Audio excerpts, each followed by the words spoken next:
discuss about Raman spectroscopy. Raman spectroscopy is a type of analytical technique. This method is based on laser. The laser will shine on the substance so the molecules vibrate and scatter the light back. So from the light, we can tell what is the molecule that we are looking at. Raman spectroscopy was named after the Indian physicist Sir Chandrasekhara Venkata Raman. In 1928, he discovered that the visible wavelength of a small fraction of the radiation scattered by certain molecules differ from that incident beam, and the shift in wavelength depends upon the chemical structure of the molecules responsible for the scattering. Instrumentation for Raman spectroscopy consists of three components. Firstly is laser source, secondly sample illumination system, and lastly is suitable spectrometer. The sources used in modern Raman spectroscopy are nearly always lasers, because their high intensity is necessary to produce Raman scattering with sufficient intensity, which is then will be measured with a reasonable signal-to-noise ratio.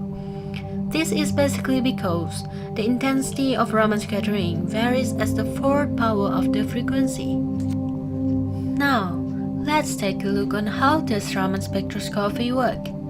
Raman spectroscopy uses light to gain insight into chemistry. Raman is a technique that uses a scattered light to observe vibrational, rotational, and other low-frequency mode of molecules. The technique is commonly used to provide a fingerprint by which molecule can be identified. Raman spectroscopy system uses lasers to create scattered light for the measurement of molecules. When a beam of light strikes molecule in its path, the light will scatter. Sometimes, when light scattering occurs, the light changes in color. Raman spectroscopy measures that change in color and uses that information to understand different properties of a molecule. Raman spectroscopy can collect and describe properties that are otherwise invisible. For example, Raman can measure the concentration of medicines in a tablet or pill, measure the quality of microchips used in computers, or quantify the strength of plastic packaging materials. So, are you curious enough now? Let's get through with the applications in forensic science. The analysis of inks, papers, and their interaction have been an important area of study in forensic science.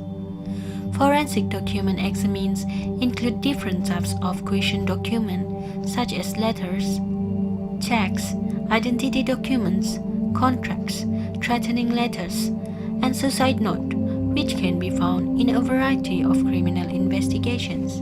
Raman spectroscopy has various applications in forensic science. It's been used in the analysis of explosive residues, fiber evidence, and paint chips.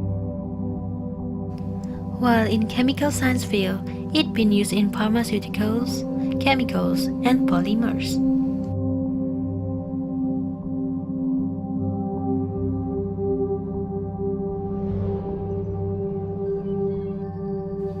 Raman spectroscopy is useful for chemical analysis for several reasons. As many optical techniques, it is non-destructive and non-intrusive, permitting to perform contactless measurement. Furthermore, in contrast with most other chemical analysis techniques, it does not require any specific sample preparation. Moreover, this technique requires a small volume of the substance in order for the analysis, and it is possible to use optical fiber for reported measurement. An additional advantage of Raman spectroscopy is the possibility to analyze samples in solid, liquid, or gaseous state.